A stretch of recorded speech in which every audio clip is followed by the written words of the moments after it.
maskaxdii dunidu malaasan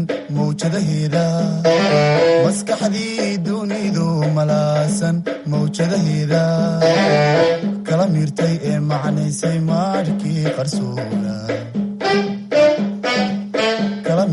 ee macnaysay maarkii qarsoona waa misbaaxii kaahiisu maanka u macayne mugdigii ka maydhay waa misbaaxii kaahiisu maanka u macayne mugdigii ka maydhay. asalaamu calaykum waraxmatullaahi wabarakaatu. waa mar kale iyo xiisadeennii iyo barnaamijkii ka baro telefishinka qaranka iyo idaacadda raadiyo hargeysa ee jamhuuriyadda somalilan. xiisaddan aan qaadanaynaa waa xisaab. waa anigoo ah macalin bilan maxamed cabdi. waa xiisadeennii saddexaad. waxaad markaa qaadanaynaa jabtarkeennii baa inoo sii socdaa trigonometriga ahaa, isla markaana ah jabtarka 6aad ee ugu dambeeya fasalka 8aad. markaa jabtarkeennii trigonometriga labadii xiisadood ee hore ayaan soo qaadanay. hadda xiisaddii saddexaad baan bilaabaynaa. xiisaddii labaad waxaa inoogu soo dambeeyey layli. markaa layligii koowaad ee aragtida Pythagoras aynu ku qaadanaynay ama aynu ku shaqaynaynay ayaynu soo qaadanay. hadda waxaan qaadanaynaa layliga labaad. isla Pythagoras theorem ama ashirkeennii koowaad ayaa inoo socdaa. markaa Pythagoras theorem inagoo ku shaqaynaynaa hadda layliga labaad si aad uga soo shaqayso xabadda koowaad baan kaaga shaqaynayaa haddii aan la yidhaahdo. xabadda koowaad markaa laba xabo weeyaan, a iyo b weeyaan layligu. markaa xabadda koowaadee eedeeda ayaan kaaga shaqaynayaa. waa 2 saddexagal. markaa labadaas saddexagal laba dhinac baa lagaa rabaa inaad soo saarto. labadaa dhinac ee lagaa rabo markaa si aad usoo saarayso adigoo Pythagoras theorem isticmaalaya ama aragtida Pythagoras isticmaalaya ayaynu eegaynaa. markaa xabaddaa markaan kaaga shaqeeyo teeda labaad iyo layliga kale buugga kuugu yaalaba ardayo waa inaad practice garaysaa ood isku daydaa inaad ka shaqayso layligii horena aad ka shaqayso adigoo adeegsanaya qaacidadeennii ahayd c square is equal to a square plus b square. ama dhinaca dheeroo la laba jibaaray waxay kula mid tahay wadarta laba jibaarka labada dhinac ee kale. waayahay hadda waxaan bilaabaynaa bejkii inoogu xigay. layliga labaad wuxuu kuugu yaalaa inay bogga ama bejka inay 164 ilaa 165. waa layliga labaad ee jabtarkeena trigonometriga, isla markaana aragtidii Pythagoras ayaynu weli ku jirnaa. waa xiisadeennii saddexaad. layliga markaa haddaan ka shaqeeyo xabadda koowaad eedeeda waxaa lagu yidhi raadi dherarka maqan ee saddexagalkan quman. saddexagalkan hoos ku yaala markaa dhinacyada maqan baa lagaa rabaa. markaa 2 saddexagal oo isku dhegsan weeyaan. labadan saddexagal ee isku dhegsan waxaa laynaga rabaa inaan soo saarno qiimaha efta halkaa inoo taala oo ah laynkaa saddexagalka dhinaciisa ka mid ah iyo iida oo dhinaca ugu dheere saddexagalka ah. markaa labada saddexagal hadba kii kuu fudud ee kuu suuro gelinaya inaad soo saarto marka hore ayaad qaadanaysaa. markaa haddii saddexagalkan aynu kan ku horeyno kan laba dhinac unbaad dhinac keliyaad haysataa, labada dhinac ee kale way maqan tahay. laakiin saddexagalkan kale labadii dhinac waad haysataa, dhinac unbaa maqan. markaa waxaad ku horeynaysaa saddexagalkan dabadeeto waxaad soo saaraysaa adigoo 7ka ama 7 iyo 25 isticmaalaya dhinacaa kale soo saaree iidu ku qoran tahay. iidaa markaad soo saarto unbaad efta soo saari karaysaa oo aad saddexagalkaa kale dhinaciisa aad soo saari kartaa. balse haddaad istidhaahdo efta soo horsaar ma soo horsaari kartid ardayow ilaa aad haysato laba dhinac ama labada dhinac ee kale saddexagalka. markaa labadan saddexagal kan baan ku horeynaynaa. laba dhinac layna siiyey, dhinacaa saddexaadna laynaga rabo. markaan dhinacaa saddexaad soo saarno unbaan triangalka kale ama saddexagalka kale aan dhinaciisa maqan raadin karnaa. markaa saddexagalkeenan isdul yaalla labada saddexagal waxaan ula kala baxayaa saddexagalka koowaad iyo saddexagalka labaad. markaa saddexagalka koowaad ayaan dhinaciisa la soo baxaya ayaan dhinacaa la soo baxaya markaa dhinacaasi saddexagalkan waxay noqonaysaa inay horjeedihiisii bay noqonaysaa markaa dhinacii dheeraa waa 25 dhinacana waxaan haysanaa 7 dhinacan markaa iida ayaa laynaga rabaa inaan soo saarno qiimaheeda markaa iida eftaynu ku xijisiinaynaa haddii aan la idhaahdo iida markaa sidee baan ku soo saarana dhinaca dheer oo la isku wargareeyo ama la laba jibaaray waxay noola mid tahay wadarta labada dhinac ee kale oo la laba jibaaray markaa 25 la laba jibaaray waxa weeyaan istabta koobaad si aan iida u soo saarno ama qiimaha iida aan u helno waxaan odhanaynaa 25 sentimitir oo la laba jibaaray waxay noola mid tahay 7 sentimitir oo la laba jibaaray oo loo geeyey iida oo la laba jibaaray waayahay 25 laba jibaar markaan ku idhaahdo 25 laba ku dhufo uma jeedo ardayo waxaan u jeedaa 25 ku dhufo marka 25 lagu dhufto waxay ku noqonaysaa 625 sentimitirna markaad laba jibaarto waxay noqonaysaa sentimitir square intaasi waxay la mid tahay 7 laba jibaar 7 haddaan laba jibaarno waa 7 ku dhufo 7 markaynu laba jibaarno waa 49 sentimitirna laba jibaar waa sentimitir squared plus iidiyo la laba jibaaray qaacidadan aan ku shaqaynaynaa mar labaad waan kuugu celinayaaye waa aragtidii Pythagoras ee odhanaysay c square is equal to a square plus b square taasaynu qaadanaynaa saddexagalkaagu hadduu yahay saddexagal xagal quman leh isla markaana laba dhinac lagu siiyey dhinaca saddexaad si aad u hesho waa inaad isticmaashaa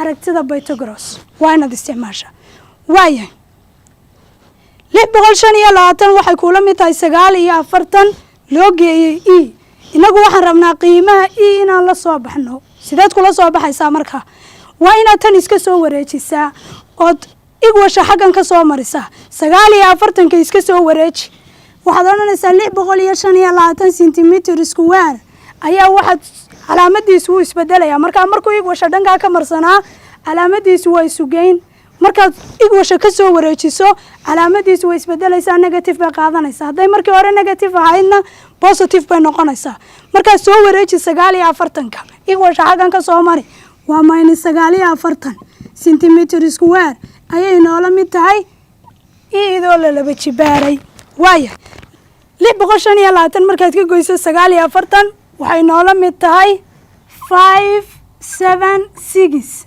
labada sentimitir square maadaama ay minus u dhaxayso ama saa balaas u dhaxayso labadooda mid baad ka soo qaadanaysaa therefore sentimitir square iyo sentimitir square haddii ay ka dhaxayso kala goyn ama isugeyn mid baad ka soo qaadanaysaa markaas 625 haddaan ka gooyo 49 waxay soo hadhay 576 labada sentimitir mid ka soo qaado sentimitir square intaasay e square la mid tahay inaga e square raadi laynama odhan waxaa laynaga rabaa e iyo keliyaata inaan soo saarno si aan e keliyaata u helo oon squareka uga saarno meesha labada dhinacba waa inaad gelisaa root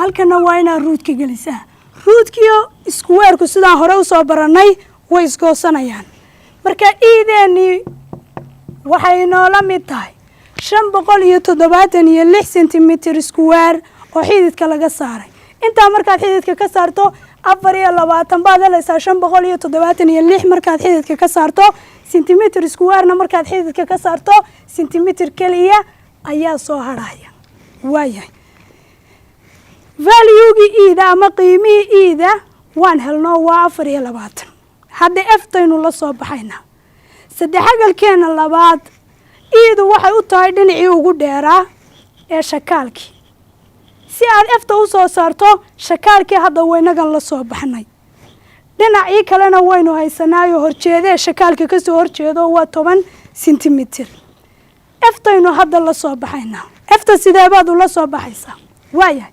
saddexagalkeena labaad waxaynu odhanaynaa iidoo la isku weergareeyey markaa tan waa istabtii koowaad tanna istabta labaad bay inoo noqon doontaa haddii aan la yidhaahdo si aan efta u helno ii la isku weergareeyey waxay noola mid tahay maadaama iidu dhinacii ugu dheeraa tahay inay labada dhinac ee kale saddexagalkiina aynu haysanno. aragtidii Pythagorasna ay dhigaysay dhinaca ugu dheer oo la laba jibaaray waxay kula mid tahay wadarta labada dhinac ee kale oo la laba jibaaray. marka dhinacii ugu dheeraayay sidaynoo ahaa qaacidada hore u soo qaadanay waxay noo noqonaysaa iida. marka iidoo la laba jibaaray waxay noola mid tahay isku darka labada dhinac ee kale oo la laba jibaaray. marka labadii dhinac ee kale midna f baan haysanaa waa la laba jibaaraya, midna 10 baan haysanaa sentimitir waa la laba jibaaraya. waaya iida hadda qiimaheedii uu inoo soo baxay oo waynagan 24 sentimitir la soo baxnay. halkii iida 24 sentimitir dhigo iskuweer garee ama laba jibaar baad saaraysaa. waxay kula mid tahay eftoo la laba jibaaroo loo geeyey 10 sentimitir oo la laba jibaaray. waaya 24 laba jibaar waa 24 lagu dhiftay 24 lagu dhiftay. isku dhifo marka 24 iyo 24 16 8 9 8 4 waa 6 17 5 500 iyo 24 haddaad 24 ku dhifato ama 24 la laba jibaaray waxay kula mid tahay 576 sentimitir square. f la laba jibaaray waa f wanaga qiimaheeda raadinayna balaas 10 la laba jibaaray waa 100 sentimitir square. waayahay waa inaad si aad efta qiimaheeda u helno waa inaan soo wareejiyaayoon igwasha ka soo wareejiyaa boqolka soo wareeji. marka 576 sentimitir square waxaad ka goysaa boqolkood igwasha xaggan ka soo marisay 100 sentimitir square. intaasay f square noola mid noqon doontaa haddii alla idhaa. waaya labadan kala go 576 sentimitir square haddii aad ka jarto 100 sentimitir square waxay noo soo hadhaya ardayow 476 sentimitir square ayay efteeni la isku wargareeyey noola mid tahay. marka f keliya saanu helno mid walba xididka ka saar. xididkii iskuweerku sidaan hore usoo sheegnay way isla baxayaan. marka 476 xididka marka laga saaro maxay noqonaysaa marka 21.8 sentimitir. inay intaa tahay marka 476 ayaad xididka ka saaraysaa. efta qiimaheeduna markaa intaasay kuu noqonaysaa. haddii aad rabto haddaba inaad sheegarayso inay kuu sax tahay intan aad la soo baxday iyo in kale waa inaad labadii dhinac haddaad haysato dhinaca kale raadisaa dabadeeto si uu kuugu soo baxo ansartu. halkan intaad efta qiimaha la soo baxday dhigato waa inaad qiimaha tanka lasoo aad raadisaa inuu tanku kuu soo baxo iyo in kale. markastana dhinacaaga ugu dheer waa inuu ka bataa labada dhinac ee kale. waay markaa layliga labaad ee bejka 164 ilaa iyo 165 ku yaala waxa weeyaan dhowr xabo way badan tahay. markaa xabadii koowaad baan kaaga shaqeeyey. xabada koowaad markaa 2 ku yaala, labadii mid uun baan ka shaqeeyey. ta labaad markaa waa kula mid sidaa aan taa uga shaqeeyo un baad uga shaqaynaysaa. marka haddii aan kuu soo dul maro xabada koowaad sidaan uga shaqeeyey waxaan ku yidhi marka hore labada saddexagal ee isdul yaala waa inaad saddexagalka ku horeysaa labadiisa dhinac lagu siiyey ee dhinac keliya maqan yahay. ha ku horeyna saddexagalka laba dhinacay maqan yihiin dhinac keliya ta haysato waay ma soo saari kartid already lababa dhinac baaba maqanba. marka dhinac keliya haddaad haysato lama soo bixi kartid. laakiin waxaad ku horeysaa saddexagalka laba dhinac sii yihiin dhinaca saddexaadna lagu siiyey. marka qiimaha e baan soo saaraynaa inagoo labada dhinac ee kale saddexagalka qaadanaynaa. marka iidu horjeedihiiba inoo noqonaysaa saddexagalkaas. marka dhinacii ugu dheeraa waa 25 la isku wargareeyey. waxay kula mid tahay sugaynta iidiya iyo 7ka oo labadooda mid kastaba gooni loo isku wargareeyey dabadeetana la isu geeyey. marka qiimihii iidu waxay inoo soo baxday siday ka muuqata 24 sentimitir. mar haddaan iidii helnay eftana waad soo saari kartaa. eftii markaa iidu saddexagalkeena labaad waxay u noqonaysaa dhinacii dheeraa. markaa dhinacii dheeraa ee sida inoo ahaa hadda baa inoo taalla la isku wergareeyey waxay kula mid tahay labada dhinac ee kale oo la isku wergareeyey oo la isu geeyey. markaa square waxay kula mid tahay f square plus 10 square.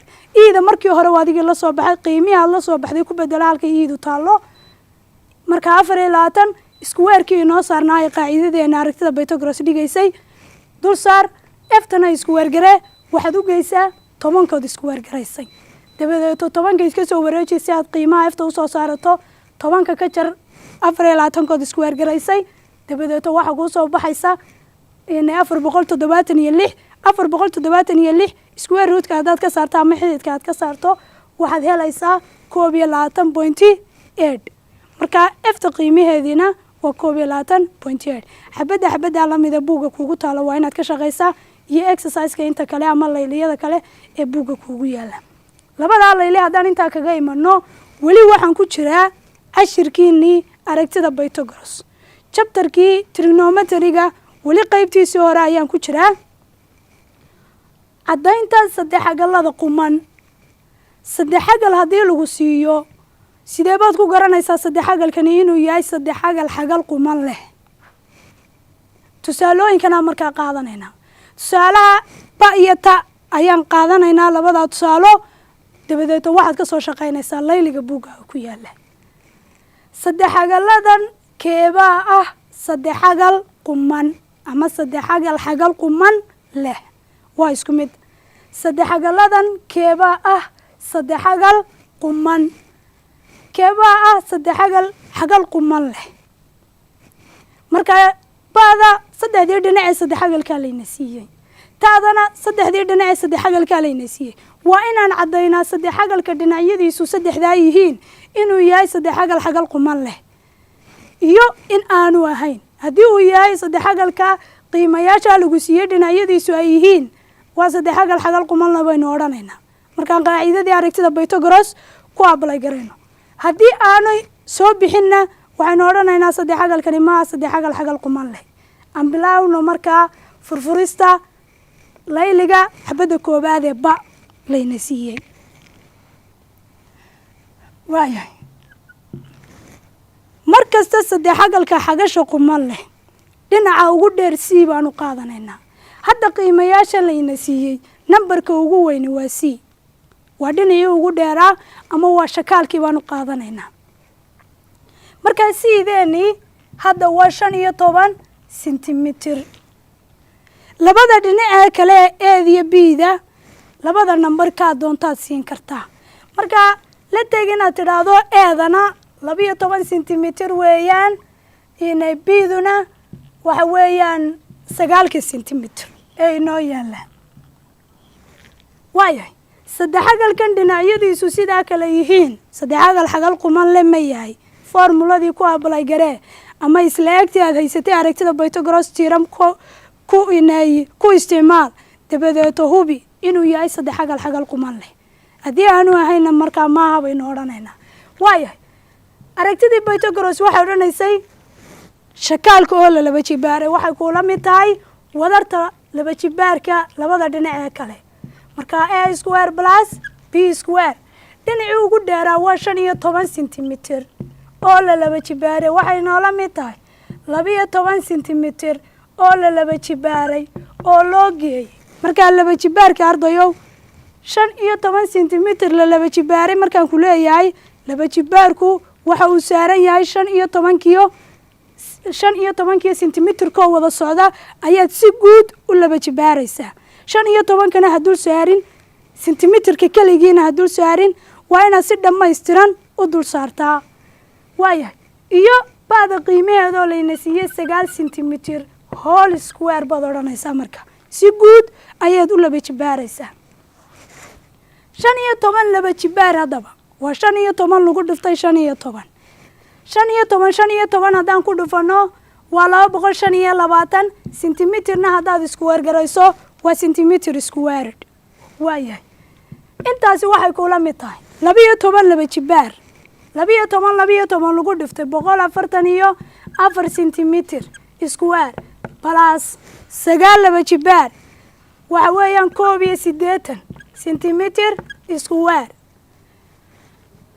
225 sentimitir square waxay noola mid tahay labadan isugeyntu ka dhaxayso waa inaad isu geysaa isugee markaa labadan 144 81 gee waa 5 labadan isugee afar waxaad u geysaa 8 waa 12 halkaa sidata iyo halkaa isugee waa 2 waa 225 labada sentimitir square-na maadaama isugeeni ka dhaxayso mid ka soo qaado waa sentimitir square therefore saddex xagalka dhinacyadiisu sidaa kale yihiin waa saddex xagal quman leh maadaama 25 ama dhinacii ugu dheeraa qiimihiisu ay la mid noqotay isugeynta laba jibaarka labada dhinac kale ee saddex xagalka lagu siiyay marka waxaynu odhanaynaa sidaa daraadeed saddex xagalka leh dhinacyada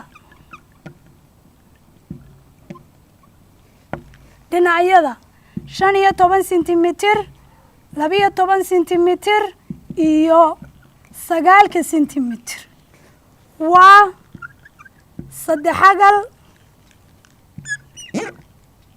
saddex xagal leh xagal quman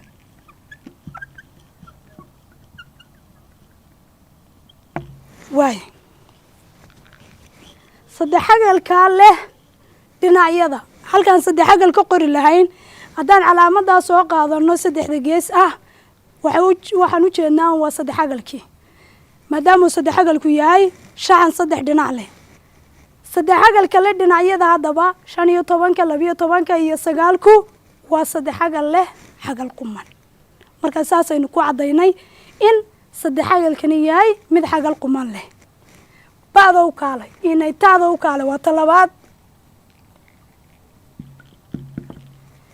talabaad baynu ka shaqaynaynaa tusaalaheena labaad dhinacyadiisa layna siiyey waa 11 sentimitir waa 12 sentimitir iyo 8 sentimitir mar walba ardayo ka ugu dheer waxaad ka dhiganaysaa dhinacii ugu dheeraayo shakaalku waa siideena markaa si waxaad ka dhigataa inay kula mid tahay 12 sentimitir labada dhinac ee kalena sidaa doonto u kala sii maadaama isugeyni hadhow ka dhaxayso eeda waxa weeyaan 11 sentimitir iyo bida oo ah 8 sentimitir qaacidadii Pythagoras theorem ku dabaq markaa si aad u hubiso saddex xagalka dhinacyadiisu hoos laynagu siiyey in uu yahay saddex xagal leh xagal quman waayahay c square waxay noola mid tahay a square plus b square c square markaa 12 baad square garaynaysaa 12 sentimitir ayaad square garaynaysaa ama laba jibaaraysaa waxay kula mid tahay 11 la laba jibaaray 11 sentimitir oo la laba jibaaray oo loo geeyay 8 sentimitir oo la laba jibaaray waayahay 12 laba jibaar waa 144 sentimitir laba jibaar waa sentimitir square waxay noola mid tahay 11 laba jibaar waxa weeyaan 121 ama 120 sentimitirna laba jibaar sentimitir square plus 8 laba jibaar 64 sentimitir square waayahay 144 sentimitir square waxay noola mid tahay labadan isugeyntu ka dhaxayso waa inay isu geysaa labadan isugee waxaad isu geysaa 121 iyo 64 isugee 5 8 1 waxay noqonaysaa 185 waayahay labadaasi miyay isla egyihiin waa maya sidaa daraaddeed saddex xagalka leh dhinacyada 11 sentimitir 12 sentimitir iyo 8 sentimitir maaha mid xagal quman leh waayahay maanta xiisadeennu halkaas ay noogu joogaysaa haddii aan la yidhaahdo xiisadda ku xigta intaynu iskugu imanayno waa anigoo ah macalin bilan maxamed cabdi waxaan idinkaga tegayaa assalaamu calaykum waraxmatullaahi wabarakaatu.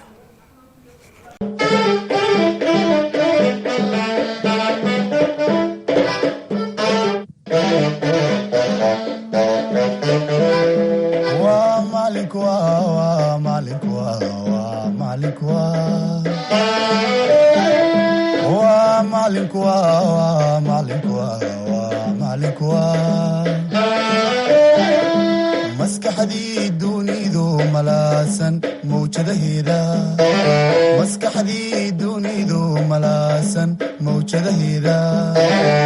kala miirtay ee macnaysay maarkii qarsoona